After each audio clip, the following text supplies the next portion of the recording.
جی السلام علیکم۔ میری دعا ہے کہ اللہ تعالیٰ کا فضل، محبت اور رحم آپ کے ساتھ رہے اور اس کے نگہبان فرشتے ہر وقت ہر جگہ آپ کی حفاظت کریں، آمین۔ آج کا ہمارا عنوان ہے آپ، ہوم ورک اور بچے۔ آپ یعنی والدین۔ اللہ تعالیٰ نے ماں کو ایک اہم مہارت دی ہے اور وہ ہے اس کی لچک اور بچوں کے احساسات کو سمجھنا۔ یاد رکھیں کہ آپ کا بچہ کبھی نہیں سیکھ سکتا جب وہ تھکا ہوا ہو، بھوکا ہو، تکلیف میں ہو یا پریشان ہو۔ تو بعض والدین ایسے ہوتے ہیں اور اساتذہ جو غلط اندازے لگاتے ہیں کہ بچہ سیکھنے کے لیے تیار نہیں یا اس کا رویہ بہت برا ہے۔ تو اکثر بچوں کے پاس اپنے مسئلے کو بیان کرنے کے لیے الفاظ نہیں ہوتے، اس لیے والدین کو چاہیے کہ وہ بچوں کے احساسات کو سمجھیں۔ تو جہاں تک ہوم ورک کی بات ہے تو بچے کے ہوم ورک کو اپنی نگرانی میں کروائیں۔ جب آپ بچے کو یہ کہتے ہیں کہ آپ ہوم ورک کریں اور اپنی کاپی کو بیگ میں رکھ دیں، یعنی آپ جب بچے کو خود اس پر چھوڑ دیتے ہیں تو قدرتی بات ہے کہ وہ اپنا زیادہ وقت تو کھیل کود میں صرف کرنا پسند کریں گے، تو وہ جلدی جلدی جیسے تیسے گندی رائٹنگ میں اپنا ہوم ورک کریں گے اور کاپی کو بیگ میں رکھ کر وہ یا تو کھیل کود میں یا موبائل پر بزی ہو جائیں گے۔ تو بچوں کو موبائل کا عادی بنانے میں بھی والدین کا ہاتھ ہے۔ تو دیکھنے میں آتا ہے کہ والدین بچوں کو موبائل پر کوئی گیم لگا دیتے ہیں، کارٹون لگا دیتے ہیں اور ان کو مصروف کر دیتے ہیں، اور وہ خود بھی یا تو اپنے کاموں میں یا اپنے فون میں مشغول ہو جاتے ہیں۔ تو یاد رکھیں کہ آپ اگر کتاب پڑھنے کے عادی ہیں تو آپ کا بچہ بھی کتاب پڑھنے میں دلچسپی لے گا، یعنی جو آپ کریں گے آپ کا بچہ بھی وہی کام کرے گا۔ تو مگر اب موبائل نے ہمیں کتاب سے دور کر دیا ہے، ورنہ کتاب کو ہاتھ میں لے کر پڑھنے کا جو مزہ ہے وہ ہمیں انٹرنیٹ پر نہیں ملتا۔ انٹرنیٹ پر سب کچھ موجود ہے، لیکن اس کے باوجود جو کتاب ہے اس کی اپنی ہی اہمیت ہے۔ بچوں کے لیے چند آپ اصول بنا دیں، ان کو کہیں کہ رات کو انہوں نے جلدی سونا ہے، صبح سویرے اٹھنا ہے، ان کے کھیل کود کے، ان کے تفریح کے یا باہر جانے کے یا پڑھنے کے ٹائم مقرر کر دیں، اوقات مقرر کر دیں، اور دن کا ایک مخصوص وقت مقرر کر دیں جس میں انہوں نے پڑھنا ہے یا ہوم ورک کرنا ہے۔ تو گھر میں بچوں کی میز اور کرسی کی جگہ بھی ایک مخصوص کر دیں۔ مناسب خیال رکھیں کہ جس کمرے میں بچوں نے بیٹھنا ہے وہاں مناسب روشنی ہو۔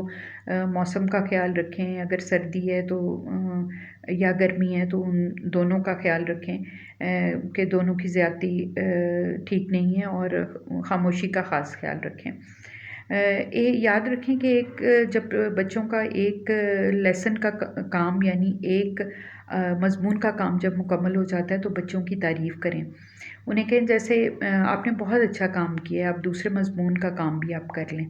تو مشکل اور جو پیچیدہ سوالات ہیں وہ جو بچوں کو سمجھ میں نہیں آ رہی تو آپ کو چاہیے کہ آپ ان کی مدد کریں، اور اکتاہٹ سے بچانے کے لیے، یعنی بچے بور ہو جاتے ہیں کام کر کے، تو اس سے بچانے کے لیے آپ کو یہ کرنا چاہیے کہ جب ایک کام کی تکمیل ہو جائے تو آپ اس کے بعد تھوڑا سا ان کو وقفہ دے دیں۔ تو وقفے میں بچوں کی دلچسپی کا کوئی بھی کام ان سے کروائیں، کمرے میں یا ٹیبل پر ایک گھڑی رکھیں اور بچوں کو کام کے حساب سے وقت دے دیں، ان کو کہیں کہ آپ کے پاس یہ 20 یا 25 منٹ میں اس میں آپ نے مقررہ وقت میں آپ نے اس کام کو مکمل کرنا ہے۔ اور جب بھی آپ ہوم ورک کروا رہے ہوں تو بچوں پر بالکل سختی نہ کریں، ان کو ڈانٹ ڈپٹ بالکل بھی نہ کریں، بلکہ ایسا ماحول بنائیں کہ ہوم ورک کرنے کے عمل کو بچے دلچسپ بنا دیں۔ تو گھر میں جب چھوٹے بچے موجود ہوتے ہیں تو والدہ کو چاہیے کہ اس وقت ہوم ورک کروائیں جب چھوٹے بچے سو رہے ہوں۔ دوسری صورت میں بڑے بچے چھوٹے بچوں سے اپنی کتابیں اور نوٹ بکس کی حفاظت میں ہی وقت ضائع کر دیتے ہیں۔ بچہ جب اسکول سے گھر آئے تو پہلی جو چیز ہے مدر کو دیکھنی ہوتی ہے، ماں کو دیکھنی ہوتی ہے، وہ ہے اس کی ڈائری۔ اسے وہ خود پڑھے اور بچے سے جو کچھ اس نے دن میں پڑھا ہے بات چیت کرے، اسے آرام کرنے دے، یہ نہیں کہ آتے ہی ان کو ہوم ورک کرنے کے لیے بٹھا دیا جائے، انہیں کھیلنے دیں، ان کو تھوڑا سا ٹائم دیں، وہ ٹی وی دیکھیں یا جو بھی وہ کھیل کھیلنا چاہتے ہیں وہ کھیل لیں۔ تو بچے کی رہنمائی کریں، مگر یاد رکھیں کبھی بچے کا ہوم ورک خود کر کے نہ دیں۔ بہت سی مائیں ہیں جو صرف اس لیے اپنا سر سے اتارنے کا کام کرتی ہیں، وہ بچے کو کام خود مکمل کر کے دے دیتی ہیں اور وہ سمجھتی ہیں کہ انہوں نے بس اپنا فرض ادا کر دیا۔ تو اس طرح بالکل نہیں کرنا چاہیے۔ آپ میں جو ماں ہے اس میں قوت برداشت اور صبر ہونا بہت ضروری ہے، کیونکہ ہر بچے میں لکھنے کی صلاحیت مختلف ہوتی ہے. کچھ بچے ہوتے ہیں وہ جلدی سیکھ جاتے ہیں، کچھ سیکھنے کے عمل میں تھوڑے سست ہوتے ہیں. تو جب آپ خود بھی، ایک آپ کے لیے مشورہ ہے کہ جب آپ بچوں کو ہوم ورک کروانے بیٹھیں تو موبائل کی جگہ، جب یہ اردو کا کام کر رہے ہوں، میں اس پہ بات کر رہی ہوں کہ جب آپ بچوں کو اردو کا ہوم ورک کروانے بیٹھیں تو موبائل کی جگہ آپ اردو کی کوئی کتاب ہاتھ میں پکڑ لیں اور بچوں کو بتائیں کہ اگر آپ پڑھ رہے ہیں تو دیکھیں میں بھی کتاب سے لطف اندوز ہو رہی ہوں، اور ساتھ ساتھ بچوں کی رہنمائی بھی آپ کرتی جائیں. اگر بچوں کو کوئی مشکل پیش آ رہی ہے تو آپ ساتھ ساتھ بتاتی جائیں. اور جب بچے بور ہونے لگے تو بیٹھے بیٹھے کوئی گیم کر لیں آپ. جیسے اس کمرے میں ایک ایسی چیز ہے جو میں نے سوچی ہے، اس کا رنگ سفید ہے، سرخ ہے یا بھورا ہے، جو بھی آپ کہنا چاہیں، تو پوچھیں وہ کون سی چیز ہے. اور بچے اس کو بوجھیں گے اور وہ مختلف چیزوں کے نام لیں گے. اس سے یہ ہوگا کہ 5-10 منٹ میں بچے پھر سے ہوم ورک کرنے کے لیے تیار ہو جائیں گے.